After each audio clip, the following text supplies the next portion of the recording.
The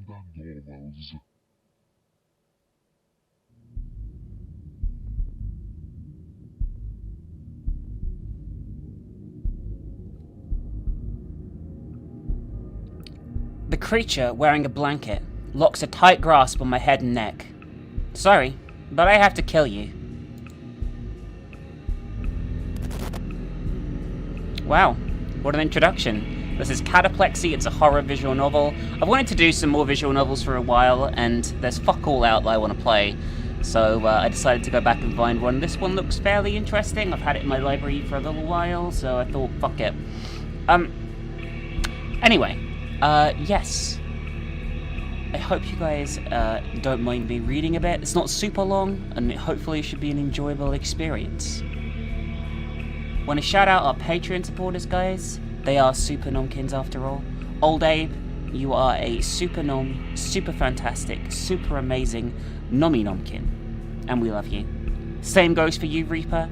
You've been with us since the start. You've been with us since before the start. You are also a super nommy nomkin. So thank you, my nommy nomkins.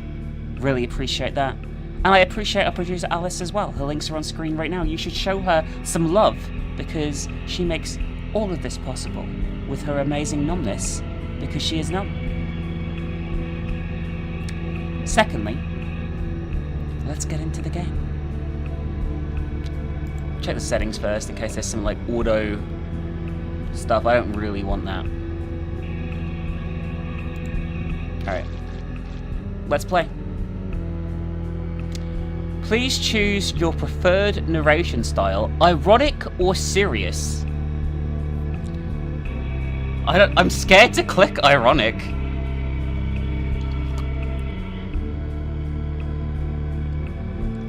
But I think I will. Congratulations, you picked the ironic version. The ironic part is that it doesn't exist. Try picking the other option. Is this some kind of joke? No, this is irony. Are you fucking kidding me? Thank you for choosing the serious version. Regrettably, it turned out to be so creepy that it had to be cut. Try picking the other option. Yeah, seriously. Oh, what? It. Okay. I feel like I'm dreaming. My body is floating in the air and my surroundings are shrouded in a white mist. Well, I hope I'm not in the afterlife at the very least. Although dying and being reborn in some fantasy village wouldn't be that terrible. I wonder if the isekai genre is on the table here. Following its conventions, an anime girl is supposed to appear and get me up to speed about everything right about now. Oh, there she is. Greetings, candidate. Greetings, candidate! The girl proclaims in a pompous voice. Yeah, okay. I know it's some horned dude with a skull on his head. Let a man dream. Well, hello there, I reply, confused. And while this is not exactly tactful, I also had a couple of questions on top. What's a candidate? Who are you? Where are we? I hope my interest is understandable here. We're inside your dream. I'm the assigner, and you're a sacrifice candidate, no less. Oh, so this is a dream after all. Wait a minute. Hey, assigner, did you say I'm a sacrifice candidate? That's right, yeah. But what if I don't want to become a sacrifice? Your consent is irrelevant. Unsurprising reply. Well, let's start our interview. Huh. You can't even become a sacrifice without an interview now? Do you fear ghosts, witches, demons, and other things paranormal? Alright, it seems if I fail this interview, they'll leave me alone. This should be a piece of cake then. No. I state without pause. The assigner hums deep in thought. This is it. The best way to fail an interview is to speak honestly and without thinking. And why don't you fear them? He inquires. Because I fear death the most. No, wait, that's wrong. I fear the fact there's nothing for us after death, and the existence of supernatural proves the afterlife possibly exists. That's why I'm always happy to meet some sort of evil being. Both of us remain silent for a couple of moments. I see. It's time for you to wake up. Wait, tell me, did I pass? We'll call you back. Does that mean I didn't? I don't have a chance to get a more concrete answer because everything goes dark all of a sudden and the assigner disappears. And then, there was only darkness. Just kidding. Then I woke up. The familiar outlines of my room at night appeared before my eyes. Bravery and recklessness that I usually exude in my dreams slowly fade away. They get replaced by the feeling of unease. Shivers run down my whole body. Something is wrong. I try and get up and realize that I can't do it. Hey, what the hell is going on here? I try to get up again. To no avail. My uneasiness transforms into fear. Firstly, it's really hard to breathe as if a dumbbell was placed on my chest. Secondly, I can't even make sure if that's the case. I can't turn my head, not to mention my whole body. This is crazy. Blink, I can't even blink! I can only barely move my eyes. I survey the room space available to me, and unsurprisingly find nothing new. And I wasn't supposed to. I'm lying down in my home, and this night's no different from any other. The only problem is, reasoning with fear is useless. Fear is illogical. It can turn any everyday occurrence into a nightmare. And this is exactly what's happening to me right now. Wood creaked in the hallway. A sound of scraping metal came from the kitchen, as if someone was scratching a cooking pan. The living room was even creepier. It seemed like a group of people were whispering to each other there. And right above me, in a place where my eyes couldn't reach, I'd been hearing someone breathing this whole time. Cold sweat covers my whole body. No, calm down. This is not the first time something like that happens to you. Remember how you were lying down here after watching another horror film, shaking while listening to the same sounds? You were watching this damn doorway, expecting someone's hand or the monster itself to appear.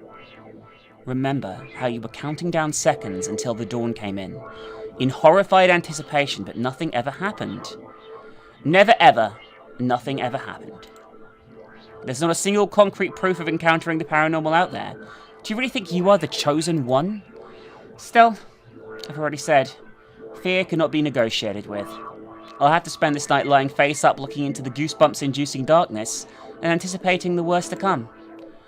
And the most horrifying part of it is tonight is the fact that my body has left me no choice in the matter. So this is like sleep paralysis, right? I've never actually experienced it, so I don't know. I made another attempt at moving and then... Ouch. No, please. As soon as I concentrate on my sensations, I feel like somebody's pulling on my leg. No. Let me go, damn you. My resistance changed nothing. It's not real. It's not real. Now I can hear a woman singing in the hallway. Something that sounds like a lullaby. Who? What? Enough! Let my leg go, don't sing in my hallway. Despite my pleas, the singing is growing louder and louder, and my legs are getting pulled with more and more force. Calm down. Nothing is actually happening. It's all your horrific mind playing tricks on you. There's nothing here. Believe in it. Move. There's nothing here. And then, for the first time in my life, my nightly fears took real form. The form of a pale, semi-transparent woman that appeared in the doorway, that symbolized the passageway from this world to the next. Damn it. Damn it! No. Don't do it. Go away. There's nobody home. Go away. Leave me alone. No. She's not leaving. Please, please don't kill me. This is unfair. I can't even defend myself. What are you standing there looking at me for? What do you want? Don't stand there. Get out. But she just continues to stand, doing nothing. Curses. What do I do? In the end, I look away, unable to endure the silent pressure. I don't know what's worse, seeing her and waiting for the worst to happen, or not seeing her but knowing that she's still there, standing there, staring at me. Shit. Another scary face appears from under the mattress. It's even more horrifying than the first one. I can't even scream properly. My body is still paralyzed. Should I just accept my role as a victim of this coven in anguish and fear? The creature that vaguely resembles a woman looks at me without saying a word, baring its teeth. The one that stands in the doorway does the same. What do you want from me, huh? The moment I gained hope that they came just to simply look at me, the scary face talks. Can I? She asks in saccharine voice, completely unbefitting her terrifying visage. No. God damn it, you can't. The answer is definitely no, you can't. My mouth feels as if it was sewn shut. Why are you asking me if you know that I can't reply? Can I? She asks a second time. Are you kidding me? You're mocking me, right? This is a prank. Stop smirking. Can I? She asks for the third time. No. No, no, no, no, no, no, no, no, no. Listen to me already. For a moment I felt like she did listen to me. But then... I can, she proclaims with a tinge of happiness in her voice. And extends her ghastly, semi-transparent hand toward my head. No, please, no. Don't, I don't want to die. God, please, help me. I pray to myself after feeling something cold and wet touch me. Shit. Fuck. Damn it. I hate you, bitch. Fuck. So they can interact with the physical world? They can interact with me? God, why are you just silently watching this? I'm sorry, I promise to believe in you until the end of my life. I'll behave. Just step in and help me. I'm begging you, damn it. But I guess God doesn't care. Okay. Okay! The ghost turns my head and I see the reason for my breathing problems. All this time another woman was sitting on top of me.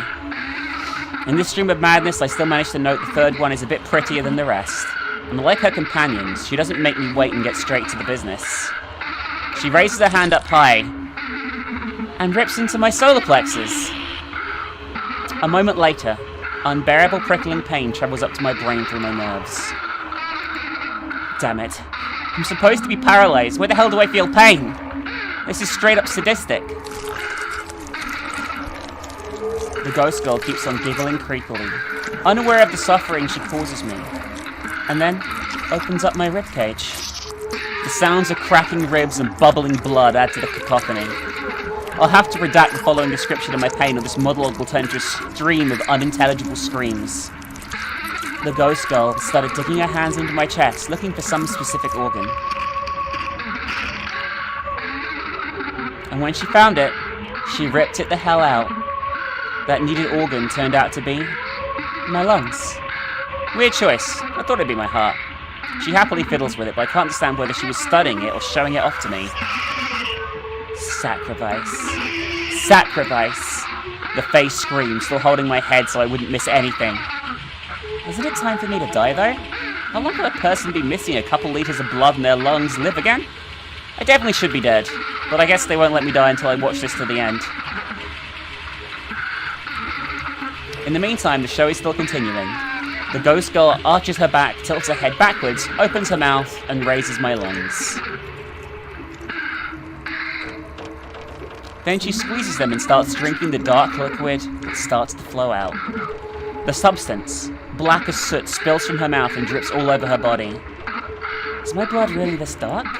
Either way, after squeezing my lungs like a lemon, she throws them into my open ribcage with a loud slapping sound. Apparently, this is not the end yet. After wiping her bloody mouth with her similarly bloody hand, which does nothing at all in the end, she strikes a strange pose, as if hanging over the gashing wound with her butt. And you're clearly not going to do that, right? No, wait, this is just sacrilegious. This is desecration of a dying person. She still does it, by the way. What exactly she's doing, I'll leave up to your imagination. Resignation fades, letting rage boil up. Gross. This is disgusting. In my fit of rage, I'm finally able to move one of my fingers. And then everything around me dissolved into thin air, like it was part of a mirage. My hand jerks so hard my shoulder joint almost gets dislocated and grasps thin air. Now I'm finally awake. The first thing I do is turn on the lights in all the rooms, dashing between them in short bursts. Then I sat in front of the PC and started looking for info. Information is key here. All explainable phenomena are unexplainable only because we lack certain information. My case wasn't an exception. The cause of my nightmares turned out to be what's called cataplexy. Cataplexy, or sleep paralysis, is a muscle paralysis state that occurs after you wake up. In that state, a person is completely immobilized and can't talk, but they can control their eye movement. It's often accompanied by asphyxiation and hallucinations. Colloquially, sleep paralysis is often seen as a visit from a demon or a house spirit's tricks. I certainly understand that point of view. What's more horrific is the fact that according to science, 7.65% of overall population have experienced sleep paralysis at least once in their life, which means no one is completely safe from it. And in my case, there's still a small possibility I'll experience it again. Still, the scientific explanation works fine for me, and it also helped calm me down. Still, probably have to sleep with the light on for the next couple of weeks. But as they say, nothing lasts forever. My fears gradually subsided, but the electricity bill grew exponentially. My greediness won over and I forced myself to go to sleep with the lights off. Nothing happened that night. And the next one too. Something did change though. The feeling of asphyxiation grew with every passing day. In the end, I couldn't take it anymore, so I went to the hospital. A checkup showed there was some liquid in my lungs. What a coincidence, right? Thankfully, draining that liquid wasn't that hard and the operation went smoothly. I had no connection to that accursed night anymore. I said to myself that the little problem with my lungs was caused by my body sneakily warning me about oncoming danger. I guess that nightmare was the result of me not noticing my breathing problems. Still, sometimes a foreboding thought floats up in my mind. What if it's the other way round? What if that scary ritual of the ghost witches was the thing that damaged my lungs? Half a year later. I open my eyes. I'm in the same dark room. The same sensation of asphyxiation is back. I can't move just like last time. It's happening again. The nightmare I hoped had been left in the past. It's here again. I know the reason for it now, but I'm scared senseless. I wonder if she's there, sitting on my chest, waiting for the others to come. I can't check either way, my line of sight is limited. I turn my eyes towards the place where the weird face appeared last time. Nothing. I look at the door again. Nobody there. But I know. She'll appear soon. Where are you? I stare into the doorway and hold my breath, readying myself for what's coming. It's just that the woman in white refuses to come. Did I offend her in any way last time? But then... oh shit. With a long creak, a door to the way farther room opens slowly. And the darkness stares at me from the doorway. I stare back. We'd be staring at each other like that for ages, if not for something that crawled out of the darkness. Something so horrifying, so bone-chilling, so incomprehensible to humans that my brains have blocked the image my eyes have transferred to it. It is an anime girl. Just like with natives that couldn't see Columbus's ships. Also, I went insane. Moron, you can't see me because I'm not part of the script. What? I'm Magdalena, and I'll help you escape. Escape? Where? Where from? No time to explain. We need to return you to the original branch before he comes out of the bathroom. I guess I did go insane after all. Make sure to trust a cow when the time comes, okay? Okay? These look like symbols from The World Ends With You. And I go as far as saying they maybe are, but I'm not sure. Phantom penguins. Oops, not here. What is going on? Here. Is this a brain on a stool inside this vat? That's right. Can I go back to the penguins? Trust me, you don't want to go back to them. This is it, the script is moving. I wake up and see a vat with the brain on the stool, inside standing in the middle of my room. I wanted to rub my eyes in disbelief, but my hands refused to move. I can't blink it away either. Well, shit. It's coming again. And here I was right after forgetting all about this. What's it going to be this time? Will they make me eat it, or transplant it instead of my own? Are you out of your mind? Nobody will let you eat me. A voice in my head suddenly retorts. And your body is useless in our world anyway, it continues. Wait a minute. Am I exchanging thoughts with this brain right now? That's right, but ask you to refrain from calling me a brain from now on. I'm the Thinker, a high-rank creature with the ability to control its own and others' thoughts. You can be the Pope himself for all I care. You're not ambushing me this time. I know this is not real. Oh, it's very much real. And where are your manners? I'm not usually one to brag, but it should be an unimaginably big honor for that I'm personally dealing with your recruitment, not some lowly rememberer. Okay, the humblest master of thought. Try making me believe that you're not a product of my imagination. Well. Alright, it always feels weird the first time. You know what? It made me believe. Who are you talking to all this time? I can't describe this feeling, but it makes me think exactly the way it wants me to. I know about it, but I can't do anything to stop it. Yes, your imaginary audience, got it. I of course wanted to scream from fear, but it didn't even let me do that. What? I can't even scream in my own thoughts? Give me my free thinking back. You wish. Well then, let's get back to my explanation. There's a faster way to do this, but it's boring and I'm in need of a live conversation. You say that, but you won't let me think about anything of my own accord. Yeah, just like right now. Be thankful you could even tell our thoughts apart. Thanks. This one was clearly yours. Alright, let's begin. I hereby inform you that the assigner is deemed you a worthy sacrifice candidate, able to coexist with the paranormal world. Who's the assigner? Don't interrupt me, mumbles the Thinker, and prohibits me from thinking aloud. Brain crossed out. Your stupidity and aloofness shield your psyche from shock, and your excessive fear of death will drive you to do anything to preserve your existence. Did you know that you had an inoperable case lung cancer by that point?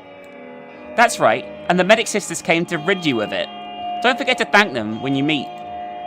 Ah yes, the younger sister asked me to say hello for her. I guess she took a liking to you. I'd still be careful if I were you though, her tastes are quite unique. In any case, you're in our debt, and we'll have to kill you anyway, but that's beside the point. You would have died long before this momentous occasion otherwise. Today is the great day of rebirth between the worlds. Instead of rotting in a grave, you're going to be given the honor of joining our ranks. Just a couple of small official matters left. The Thinker finishes his speech and unblocks my thoughts. Wait a minute. And what if I refuse? It doesn't matter. Dress him up. Huh? Somebody who stood behind me throughout the conversation pulls a sack over my head. Thanks. You can go. The Thinker thanks his mysterious subordinate, and it leaves the room with a scary roar and loud steps. The fabric is special. You'll need some time to get used to it, and your vision will come back, explains the Thinker. My vision actually returns after a while. Wonderful, the magic blanket lets you see things inaccessible to a normal eye. From now on, you're a watcher. I mean, I'm grateful, but I don't feel any change. Oh, but things did change. Stand up, rookie. And then I realize I can move. I stand up without talking back. I look at the mattress and see a body wrapped up in bed sheets and paralyzed. Is that me? Yep, and no. This is your physical shell that ties your body to the material plane. Oh, cool. I guess. You need to get rid of it. What do you mean? Kill yourself. What do you... I can't even retort before the control of my thoughts and actions was taken over. The Thinker makes me sit on top of my body, similar to how the younger of the sisters was sitting. What now? I give myself an indecisive look. I wake up and see a creature looking at me with its many drawn eyes. And then...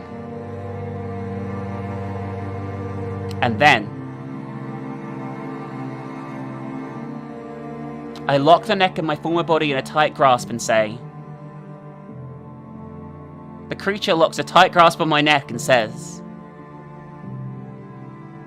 Sorry, but I have to kill you. Sorry, but I have to kill you.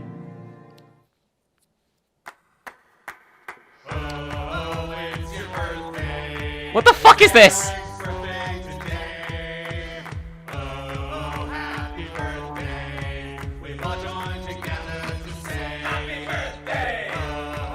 corpse of a 23-year-old student was found in his apartment yesterday morning and discovered under strange circumstances by his mother, who came to visit him. The body was tightly wrapped in a sheet and a duvet cover was put on the head, fastened with a belt around the neck. Experts have established that death occurred as a result of auto-asphyxia, an act of self-strangulation that's recently gained popularity among young people in order to enhance sexual arousal. The murderer of the deceased does not agree with the results of the expertise. Take care of your children. What the fuck? Is this the end? Oh, hi. And, who are you? A lot of imagine see a scary-looking man. I am you. The man replies, even though he lacks his lower jaw. Yeah, we surely look like twins. Appearance doesn't matter. I'm the visual representation of your soul that has been here for an extended amount of time. But I just got here. Where are we, by the way? In Limbo, where the souls of those who can't pass further go. No way, I was promised the role of a watcher between the worlds. It was promised to the other part of you. What do you mean? Your soul split during the transition. And why did it do that? To finish the ritual, you need to kill your own self, so there should be a piece of your soul left in the body. Otherwise, you'd be dead, and what's already dead cannot be killed. So what? So what? You're that piece, and since your soul is split, it can't complete the transition. That's why you'll be stuck here forever. But I don't want to. Did anybody ask for your opinion? This is bullshit. Wait, you just said that you and me and I am you? How did the two of us end up here? The events are in a loop. How are they looped? Who did that?